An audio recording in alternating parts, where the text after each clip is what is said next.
Assalamualaikum warahmatullahi wabarakatuh. Berjumpa kembali bersama channelnya Dimas Ilham Official, channel yang membahas seputar tes CPNS.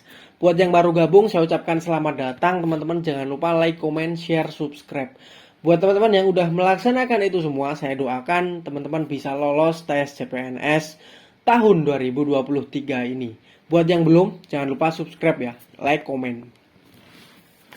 Pada video kali ini teman-teman saya akan membahas ya, ini kebanyakan yang orang lakukan 5 hal yang membuat para peserta CPNS itu gagal untuk melewati tes SKD, seleksi kompetensi dasar. Nah, ini banyak ya yang saya jumpai ya berdasarkan pengalaman juga. 5 hal ini sering sekali dilakukan oleh orang-orang yang gagal itu. Jadi tujuan saya share ini adalah jangan sampai teman-teman melakukan hal ini ketika sedang mengerjakan soal SKD CPNS. Apa saja itu? Langsung aja dari nomor 1. Jadi, peserta SKD itu gagal. Yang pertama adalah karena dia kaget. Ketika dia masuk di ruang ujian, kemudian dia kaget. Kagetnya karena apa? Kaget karena melihat soal. Ternyata soalnya itu membuat dia kaget dan akhirnya dia tidak bisa mengerjakan. Pertama, kaget karena dia tidak persiapan. Akhirnya ngeblank atas dasar kekagetannya itu. Yang kedua, dia kaget juga. Padahal dia sudah persiapan. Nah, akhirnya ternyata yang dipelajari, yang jadi persiapan itu beda. Soalnya beda. Akhirnya ketika dia mengerjakan, dia kaget. Saya pernah mengalami yang kedua ini. Jadi saya sudah persiapan, tapi ketika saya mengikuti ujian ya, waktu itu bukan CPNS tapi sekolah kedinasan ya, itu gagal. Nilainya rendah. Gara-gara saya tidak tahu kalau TBK itu ada bahasa Indonesia. Jadi dihadapkan soal bahasa Indonesia, saya nggak siap. Akhirnya blank, bener-bener blank. Ini teman-teman harus waspada. Harus hati-hati, harus lebih cermat, lebih cerdas dalam mempersiapkan tes CPNS. Orang yang belajar aja loh, dia bisa blank kok. Apalagi yang nggak belajar, udah pasti itu, nggak usah ditanya lagi. Tes CPNS itu sulit, ya, sulit. Makanya dalam persiapan harus penuh hati-hati, teliti, dan kecerdasan. Yang kedua adalah para pelamar CPNS ini dalam mengerjakan soal, ini nggak fokus. Banyak yang nggak fokus. Memang raganya di dalam, sedang mengerjakan, tapi pikirannya di luar. Salah satu contohnya adalah ketika si pelamar ini sudah bekerja di tempat lain, swasta mungkin ya. Ketika mengerjakan ini dia ingat beban kerjanya itu. Nah, akhirnya nggak fokus. Aduh, kerjaanku tadi belum selesai. Aduh, gimana. Kalau udah kayak gitu ya selesai. Kalau kita sudah memutuskan untuk mendaftar CPNS, apapun yang berkaitan dengan tes seleksi yang harus kita kerjakan dengan totalitas dan sepenuh hati. Jangan separuh-separuh. Teman-teman udah mengorbankan banyak waktu, ya kan? Banyak hal untuk belajar. Masa ketika tes masih separuh-separuh? Harusnya ya totalitas gitu. Harusnya totalitas, betul-betul totalitas. Jangan terus nggak fokus ketika mengerjakan.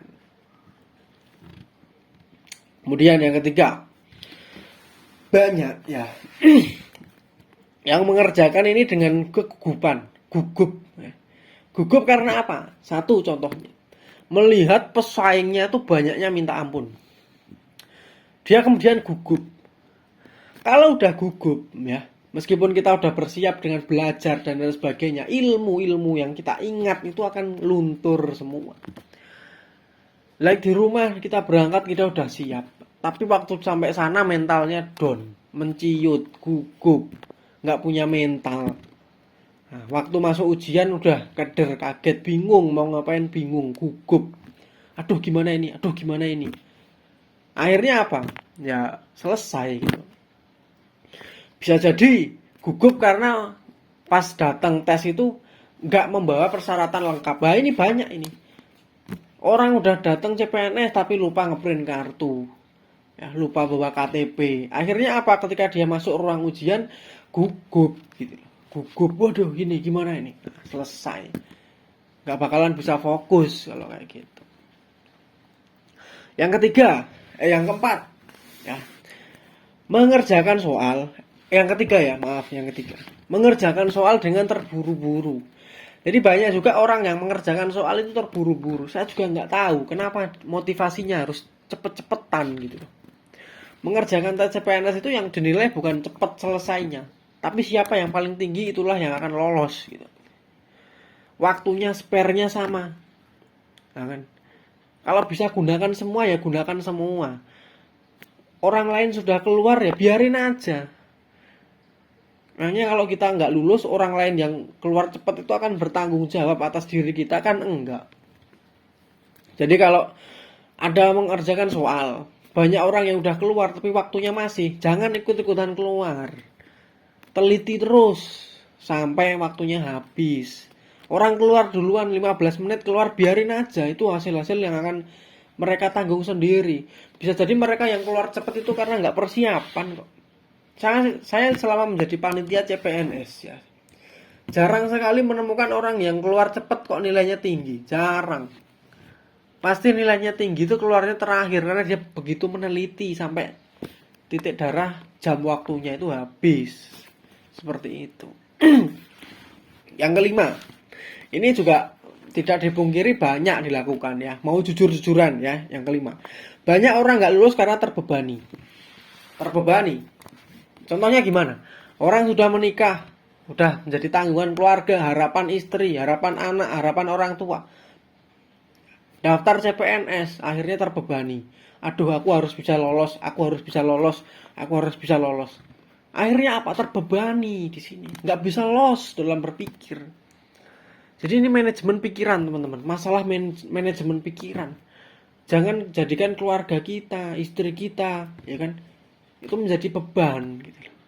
Harusnya jadikan motivasi, bukan jadikan beban. Kalau nggak lolos gimana? Kalau nggak lolos gimana? Nah, ini yang akan menjadi beban yang sangat berat buat yang menjalani. Jadi ini pelajaran buat si pelaku CPNS. Jangan jadikan beban keluarga itu, tapi jadikan motivasi. Dan juga pelajaran buat ya keluarganya, jangan membebani gitu loh. Tapi support gitu loh. Jangan dibebani dengan ekspektasi. Orang belum lulus kok udah dikasih ekspektasi. Besok beli rumah di sini, besok beli mobil ini. Ya support dulu biar bisa lolos gitu loh. Jangan dibebani dengan ekspektasi. Nah itu seperti itu teman-teman yang saya sampaikan pada video kali ini. Semoga membantu. Jangan lupa like, comment, share, subscribe ya.